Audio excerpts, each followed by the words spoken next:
Hey everybody, welcome back to Petty Daydreams. Thanks for sticking around this long. This week, I don't have a guest. I will have several guests in the upcoming weeks. Today I'm going to talk about kind of finding your purpose and living a life that is filled with purpose, that's important to you, that gives you a reason to, wake up every day and feel fulfilled in your life. Guys, this has been such a great journey. I put out a call to action like, hey, share this podcast. Hey, I just need a couple more listens, downloads before I get to, this new milestone. And you guys hit it. You exceed it every single time. As a special thank you, in the upcoming weeks, I am in the process of organizing a giveaway. And it's going to be contingent on meeting 500 listens or downloads in my stats. And I know you guys are obviously going to hit that. I expect it sometime in July, but I wanted you, my listeners, to know about it here first. If you have any questions, or if you're a listener and you're like, hey, I think I have something to contribute to this, shoot me a message right now. I want to make this as inclusive as possible and get some other business owners, podcasters, creatives, etc. in the mix, get you out there so we can cross-promote each other. It'll be really fun. But the giveaway is going to be awesome. It's going to be sweet, if I should say so myself. And then in the next couple of weeks, I'm going to have somebody on to talk about basically like cycle awareness. And then I'm going to have on a long ago friend from college. And it's going to be the first time we've spoken in a long time. So hopefully that all works out. I just want to say thanks again for listening. Let's just go ahead and get on with the podcast. I hope you guys find something to relate to today.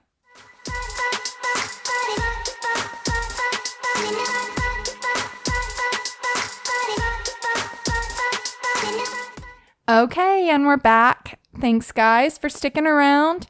So now we're going to go ahead and get started with a segment where I talk about a topic that I feel like is relevant to modern women.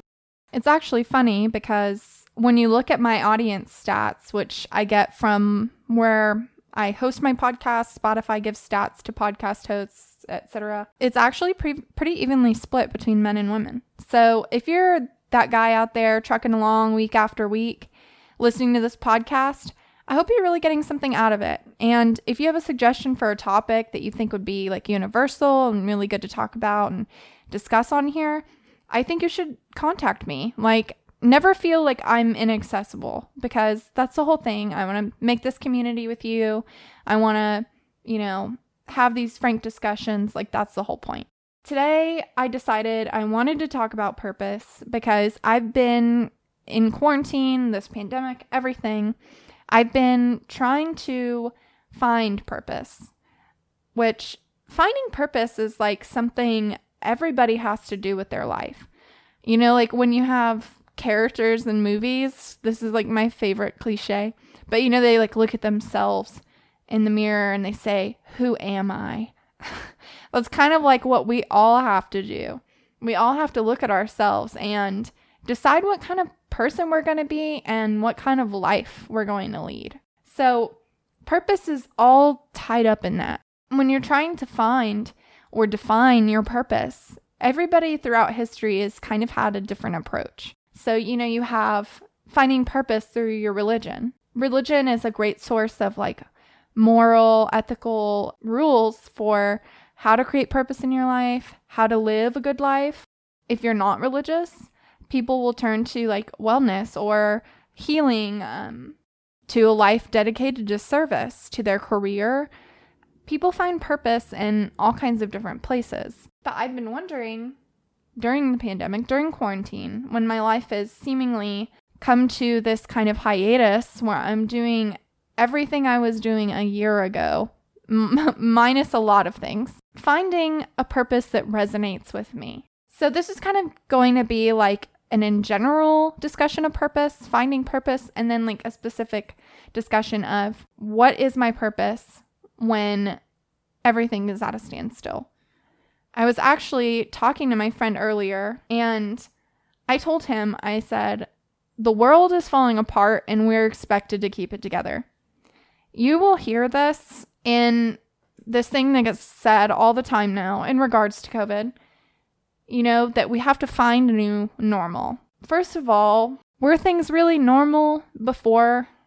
But at the same time, things that give us this respite from stress, that allow us to escape our life a little, like traveling, like connecting with people, like meeting others, being social because we're social creatures. All of those kinds of things have been taken out of that equation.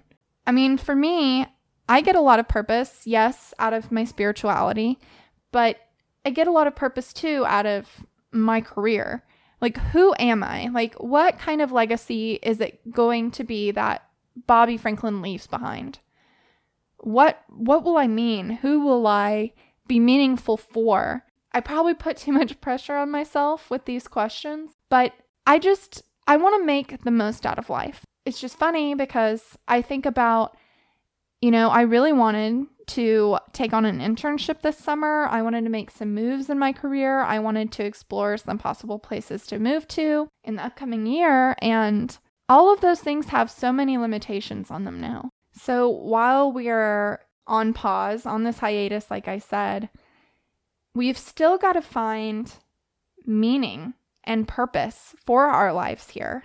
One of those things, a lot of people struggle, especially if you're not religious or you question the nature of our existence. You're going to wonder what your purpose is.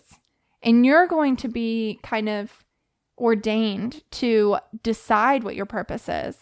Like, as a human being, as an individual, what is this all for? It can be so disorienting unless you're like super self-assured, like you know who you are, you know what this is all about. And you're so certain, which is a lot of arrogance too. Nobody can be 100% certain about what we are, who we are, what we're doing here. But if you're that self-assured, that's rare. So like a lot of people struggle their whole lives to find their purpose. And defining your purpose is the hardest part about it. You can do things like explore yourself. Think about how you like the world to relate to you. Think about how you want it to relate back. If you're servant-hearted, you like to volunteer a lot, you like to connect with, other people. If you really feel motivated to, get ahead in your career, stuff like that, you have to take those things and kind of contextualize them. So like, think about the present moment. Think about this pandemic. What can you do within those confines? Because we can't just stop living. That's not an option. You've got to really search within yourself, search within your capabilities, and define what this purpose is going to look like for you. Really, like I said, you've got to get to know yourself. You've got to decide what is important to you. What would you regret not doing or not having in your life on your deathbed when you're in your hundreds? I think they ask people often, what was your biggest regret in life? When they're in their older age. And a lot of people say they regret that they didn't take a chance. They regret that they didn't spend more time with their family. And they regret not being themselves. I think those are all incredibly powerful. Like, if you just need a warning, like that life is incredibly fragile and that you need to make the most of it, I think COVID is a pretty good reminder, even if our own mortality isn't exactly pressing. A lot of us could live on into our old ages, of course. Maybe you need to define your purpose around that. Think about the things you would hate if you missed out on. For me, I really think I would hate if I missed out on being truly happy, which I think also requires me to figure out how to be more mindful and more grateful for the things I have in my life. I think another thing that I would, regret if I didn't do is traveling all around the world and exploring people. I think that's my favorite thing about travel. I've taken a few solo trips, which I think will be a topic for a future episode. but I've taken a few solo trips, and you meet the most incredible people when you're just open and vulnerable to it. When you're out in the wild and nobody knows a damn thing about you, it allows you to be this more truer version of yourself than you can be when you're around the people that know you. I really want to explore as much of this world as I can. And I do. On the whole, I want to connect with people. I also think about, too, my career. I am very frustrated that I can't do a lot of the things I wanted to do this summer to help set me up for the future. I do digital marketing, and oftentimes I'll sign up for webinars, sign up for a class or something like that. I never pay, which is probably bad of me, but a lot of times they give you a free thing to incentivize you to purchase a bigger class or whatever. And they have these webinars, and I always find these influencers talking about authenticity. And when I'm searching for my own purpose, it's just funny to see that this person has had an Instagram and gained this following, 500,000 followers or 10 million followers, whatever. They've gained all these people who know and like them, and they can be themselves. But for a lot of us, if you're a burgeoning content creator, your life almost has to be this unattainable thing. Your life has to be picture perfect. And I've thought about being a content creator, and I sometimes ask myself, I'm is it really my purpose when half the time I'm freaking depressed or anxious about something with quarantine? My OCD has been awful. I don't feel like doing much of anything half the time. But I look at my life. So if we were to frame my life and put it in a grid, how glamorous is freaking crying into tissues for 2 hours because your feelings got upset or you got really frustrated over something? Who's going to take a picture of me blowing my snot into a tissue and putting it into my trash can? Nobody wants to see that. I know there's a way to define authentic or whatever, but I often feel how am I supposed to be this unattainable, picture perfect life?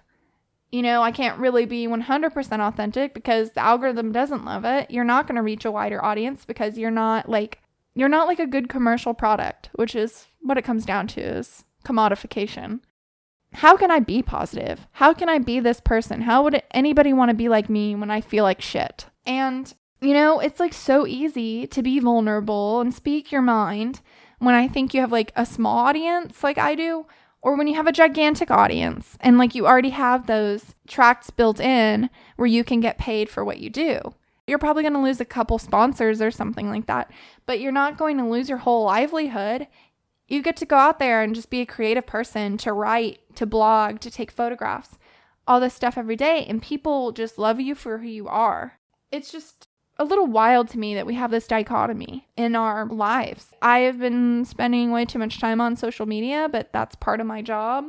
I'll just be mindlessly scrolling. And I think to myself, I'm I am wasting my life dreaming of who I could be. When, inside of me, there's this fire that knows I have a voice, I have direction, I can write, I can do all of these things. So maybe you need to look at what are the things that really drive you, that are inborn, that are natural to you, that feel like they need to escape from you and get out into the world. Maybe that's how you define your purpose. It's just kind of crazy that we have all these expectations for this picture perfect life, and even in quarantine, people are making it look fabulous. So when you're trying to maybe redefine or spin your purpose for COVID, for quarantine, maybe what we need to do is look at what we have right here in front of us. One of the things I did, one of the things I really love to do is connect with other people. I like when I write something and it resonates with somebody. I like when I have a podcast and people get something out of it. So if that's kind of the avenue you go towards, a podcast mic, hit me up. I'll try and help you find something that will work for you. Maybe my purpose is just to create, really, I guess I'm coming to this conclusion now as I'm talking. Stream of consciousness for the win is just to be a creative. And I think I've always known that. You get so caught up in how do you make the creative life work? How do, because we don't get to just live on this planet for free. you've got to find a way to make it a functional lifestyle. If you've got to create, you need to do it. I think anything you need to do that is aligned with your purpose, you need to do it, or something is going to be fundamentally out of place in your life. Like, you're never going to be as happy or as driven or as fulfilled as when you're following your purpose. You think about it, this is really the big question to why we're all here. To keep going on, to continue to thrive and survive like humanity has done for millennia. You've got to go ahead and find a way to fulfill your purpose in quarantine. If that looks like doing wine and palette, or maybe creating a group on Facebook for people who have the same interests as you, or connecting in a group like that. Maybe it's social distance photo shoot. Maybe you need to organize with some people to go volunteer and drop off lunches to people that are homeless, because newsflash, homelessness didn't disappear whenever COVID came. People are still suffering, and suffering on even more scale than, me sitting in my house with my freaking podcast and my Mac laptop. I think purpose is also about seeing outside of yourself. So you've got your purpose, you know what it is, and then you share it with the world. I think those are probably the two fundamental things about purpose. Because I think that we're all here to, I don't know, maybe this is sappy, but I think we're all here to be here for each other. When you align yourself with your purpose and you're sharing it with the world is going to reward you. It's not going to necessarily be financial. It's not going to be any of those things that are based in the material world. It's probably going to be a new friend. Or maybe somebody hears your words, or somebody sees what you're doing and you inspire them, or you motivate them to act also. But purpose is one of those things. It's really hard to define. It's really hard to define for yourself. I'd be really interested to hear what you guys think your life's purpose is. As grand and as lofty as that sounds. What is your life purpose? Where do you want to go? What don't you want to regret? Which is maybe a wrong way to frame that. But at the end of your life, what do you hope you had done? What will you be upset if you had not done? Anyway, that was kind of like a meditation on this whole idea of purpose and my feelings about it. Don't stop making plans. Don't stop living your life. Find a way to live, to thrive, to be the seed pushing up through the soil despite the rocky soil and the lack of rain and the horrible blasting sunlight. We've got to do these things. I believe we're all here for a reason. But enough on that. I am going to go ahead and head on over to the advice segment. I really hope you guys are doing well. I'm thinking of you every day. And as always, just connect with me on anything. I can be found anywhere, almost. Don't show up at my house, please. Let's build a community, because, I think that's part of my purpose, is to build a community with you guys. Stick around, and I'm going to have the advice segment for you in just a second.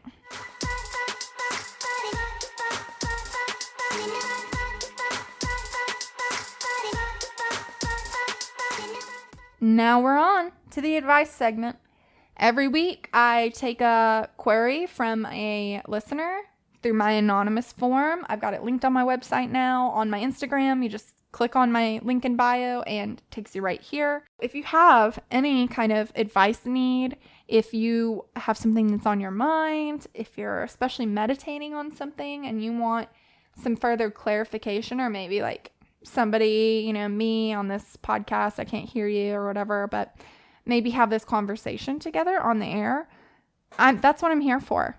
Like I've said before, and I will say every episode, because I do not want to be open to litigation. I am not a therapist. I am not licensed in any way. I have a bachelor's from OU, and it's in letters, so all I do is Latin and French, and I write papers. If you have some kind of advice need, I'm going to give you advice as if I were giving it to my very best friend. I think if we're going to have a limbo bar, is that it? What it is, limbo? If we were going to have a limbo bar, it'd be somewhere around the middle. I'm a little bit lower than that. I'm not going to hit the stick, but don't expect me to be the person that has actual medical advice for you. So today I've got a question from a listener, which I think we can all hard press that relate button. But the question is, how do I break up with my long distance girlfriend without hurting her? Oh my God. I think breaking up with somebody is maybe harder than being broken up with. I don't know. If you agree, leave me a comment on my Instagram or send me a message or say you definitely don't agree and tag me. I'd love to hear what you think.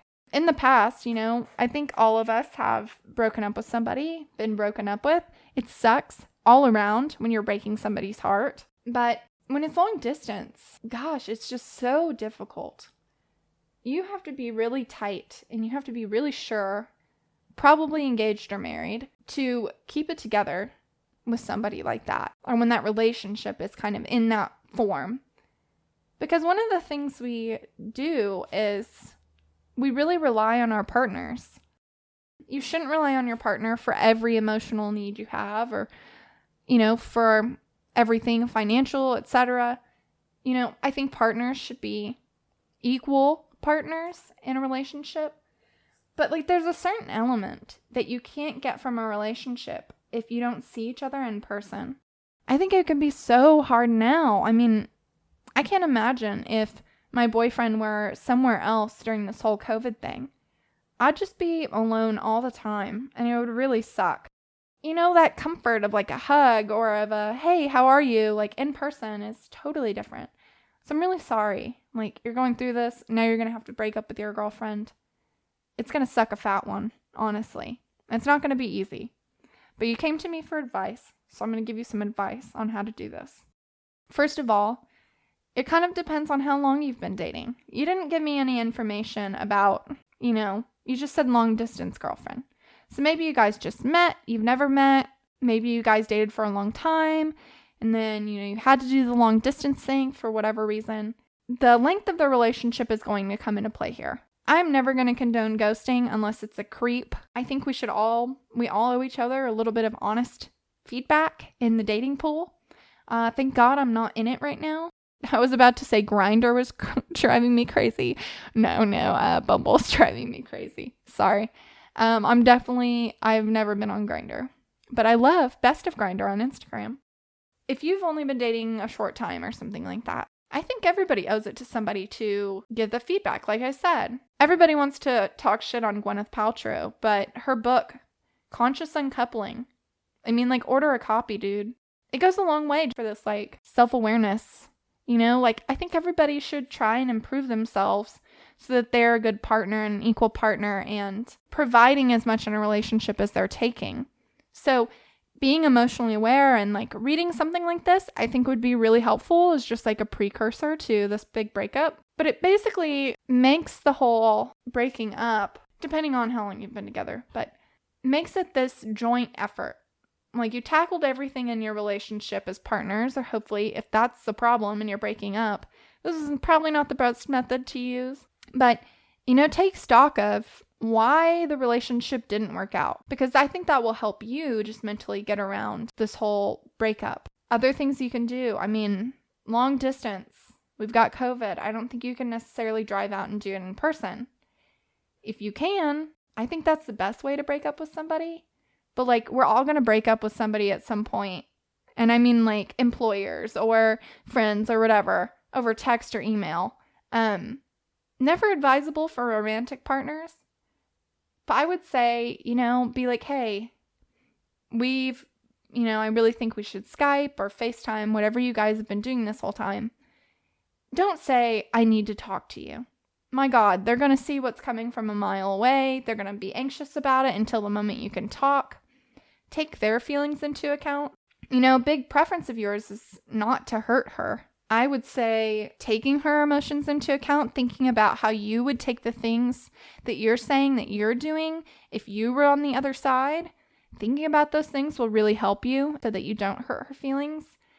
Her feelings, also, I'm going to say this, her feelings are going to be hurt regardless. Nobody likes being broken up with. It always kind of feels like a failure on some part, or you're rejected or unloved. I would do anything you can, if you want to break up, obviously, but I would do anything you can to make them still feel loved and accepted. And I think you can do that with your words and your actions. So don't just send them a text or an email and go, I'm breaking up with you. Do the Skype thing like I suggested, and then say, hey, I really don't want to talk about this right now. This is really hard and heavy for me to kind of like communicate to you, but I don't think we should stay together. And I would let the conversation go from there. Don't get mad at her. Don't blame her if she gets upset, angry. Grief is a many-layered thing to process. Kind of allow her to just have her emotions in that moment, to own those emotions, and don't be critical of the way she's expressing her emotions in that time. People get angry when they get broken up with. People get sad. It's a whole thing. Just be real with her. Be honest. Be timely. Don't stop texting her for weeks on end and making her guess about how you feel. I would say do this as soon as possible. If you already know you want to break up, that will help lessen the blow. If you're just honest and you tell them as soon as you know you want it to happen. And just be kind. If this is a one-sided thing, like she doesn't see it coming, don't unfollow her, don't block her, don't do these things that, society kind of acts like, oh, you shouldn't be Facebook friends anymore because you broke up. You don't have to do that. I'd say feel it out. Feel what's right for you. Every breakup's going to be different. It doesn't have to be this thing where there's hard feelings for the rest of your life. That, I think, is the best advice I have to offer without being extremely long-winded. I feel for you just as much as I feel for her. And I really hope both of you can find happiness, and maybe both of you can remain friends or become friends in the future. Our life is filled with people who enter our lives at a certain point for a reason. And I don't necessarily think that everybody is meant to just be discarded from your life. I think more often than not, people you meet that have a significant impact on you will always have a significant impact on you in some way, and you're always going to be tied to them somehow. Like the universe had a purpose for you to be together.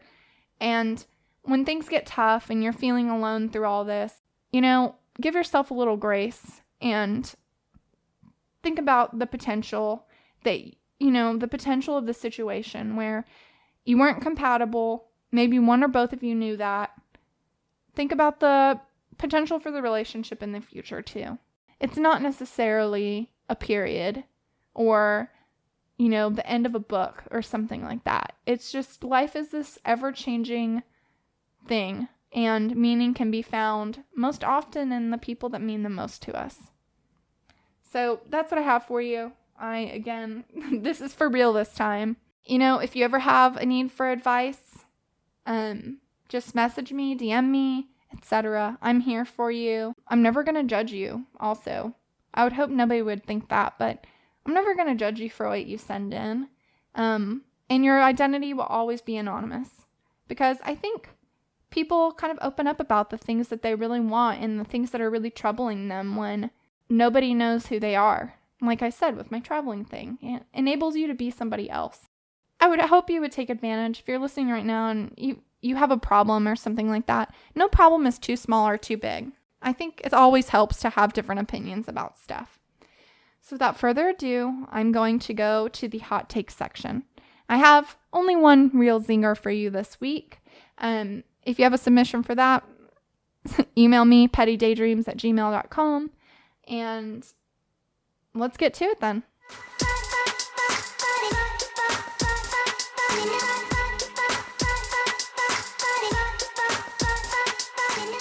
Now we're on to the hot takes.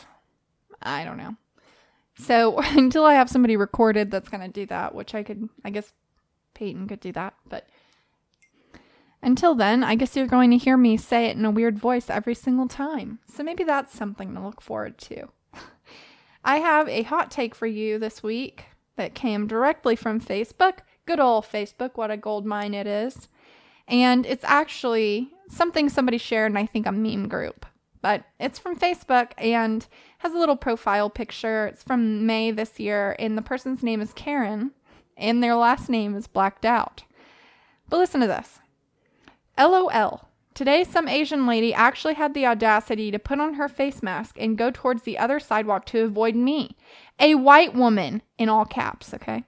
Who definitely does not have virus. Nice job, lady. You started this. Can you guys imagine just being so entitled that you go around putting stuff like this on Facebook, let alone thinking those thoughts to yourself. Like, me, who definitely does not have virus, okay? And that you get upset enough about this interaction with a woman who is Asian walking across the street because you're not wearing a mask. Like, bitch, anybody would do that. Like, I don't think you really know how stupid you are. I think you're just, you're probably the kind of person that calls COVID-19 the Hong Kong flu, or, gosh, what was the other one? I don't know. I try not to commit to memory all the dumb shit that Trump says. But can you imagine walking around thinking it's okay to post stuff like this on Facebook? I really can't. Maybe this woman doesn't have a job that she can lose when she gets canceled. But that's a thing for another day. If you guys have anything that's remotely more funny, because I don't really know that this one was funny, but maybe we can just collectively go ha and be a little bit sad about it. But if you have something that's much funnier, or like somebody getting called out or something like that, maybe some Facebook group drama, which I was part of some today, which was not fun or humorous, just send me an email at pettydaydreams@gmail.com. Send me a DM. I guess I could always add an anonymous form for this, but like, guys, black out names anytime you share somebody or you're talking shit, or maybe I will just, I can censor it on the air. I do not have to share identities, and it's probably better that way. I think that's all I have for you today, guys. Thanks for sticking around. I hope you got something out of my segment on purpose. I hope you maybe laughed on this hot take. I don't know. I don't know if you're going to laugh. And I hope you got something out of the advice. Maybe you thought about your past breakups a little and wondered if you should have done them differently. I think we all think that. Like, what should I have done differently? And that's where the name for this podcast came from. Petty Daydreams. Except Petty Daydreams is more about, like, daydreams about revenge schemes you get on people when they piss you off. Anyway, thanks, guys, for listening. I've hit over...